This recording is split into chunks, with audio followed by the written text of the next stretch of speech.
ഒരു ബന്ധം, ആ ബന്ധത്തിനകത്ത് ഇസ്ലാമികമായി പറയുമ്പം ഒരാണും ഉണ്ടാകും, ഒരു പെണ്ണും ഉണ്ടാകും. നമ്മുടെ നാട്ടിലെ രണ്ടാം വിവാഹം കാരണം, രണ്ടാം വിവാഹത്തിലെ പ്രാക്ടീസുകൾ കാരണം പലപ്പോഴും ആണിന് ജീവിതം സുഗമമായിട്ട് രണ്ടാം വിവാഹത്തിലൂടെ മുന്നോട്ട് നീങ്ങും. അതിനകത്ത് എന്തുകൊണ്ടാണ് പെണ്ണിനെ കേൾക്കാൻ ഒരു സ്ഥലമില്ലാതെ പോയത്? എൻ്റെ വ്യക്തിപരമായ എക്സ്പീരിയൻസ് ഞാൻ പറയാം. എൻ്റെ മഹലിൽ പോകുമ്പോൾ അവർ പറയും അവർക്കൊന്നും ചെയ്യാനില്ല എന്ന്.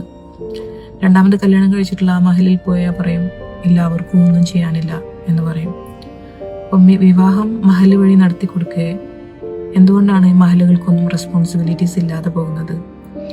ഈ സാഹചര്യങ്ങളിൽ എന്തുകൊണ്ടാണ് ഇസ്ലാം മതം പ്രാക്ടീസ് ചെയ്യുന്നത് അല്ലെങ്കിൽ ഇസ്ലാമിക രാജ്യങ്ങളിലുള്ള പോലെ പെണ്ണുങ്ങൾക്ക് ചെന്ന് പറയാൻ ഒരു ഇടമില്ലാതെ പോയത് എങ്ങനെയാണ് ഇത്രയും വലിയൊരു ഗ്യാപ്പ് നമ്മുടെ മതത്തിലെ പ്രാക്ടീസുകൾക്കിടയിൽ ഡെവലപ്പായി വന്നത്?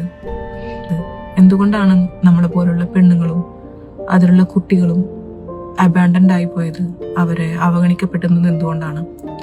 അതിനുവേണ്ടി നമ്മൾ ശബ്ദമുയർത്തുമ്പം എങ്ങനെയാണ് നമ്മൾ വേശ്യകളും അഴിഞ്ഞാടി നടക്കുന്നവരും അധിക പ്രസംഗികളും ഒക്കെ ആയി മാറുന്നത്? എങ്ങനെയാണ് നമ്മുടെ മേലുള്ള നമ്മുടെ ചുറ്റിലുള്ള ആൾക്കാർ ഇതേ രീതിയിൽ നമ്മോട് സംസാരിക്കാനുള്ള ധൈര്യം അവർക്ക് എങ്ങനെ വരുന്നേ? ഇത് തികഞ്ഞ അരാജകത്വമല്ലേ? ഇതിനൊക്കെ ഒരു മാറ്റം നമുക്കിടയിൽ വരണ്ടേ? ശരിക്കും ഇതിനകത്തൊക്കെ ഒരു പ്രോപ്പർ ഗൈഡ് ലൈൻസ് വേണ്ടേ? നമുക്ക് പോയി പറയാൻ ഒരു ഇടം വേണ്ടേ? ഇതിനെക്കുറിച്ചൊക്കെ സംസാരിക്കുമ്പോഴൊക്കെ എന്താ ഉണ്ടാവുന്നതെന്ന് വെച്ചിട്ടുണ്ടെങ്കിൽ, ഒരിക്കൽ നിങ്ങൾ ശബ്ദം ഉയർത്തിയിട്ടുണ്ടെങ്കിൽ എന്തായി സമൂഹം ചെയ്യുന്നതെന്നറിയാമോ? They will simply slut shame U.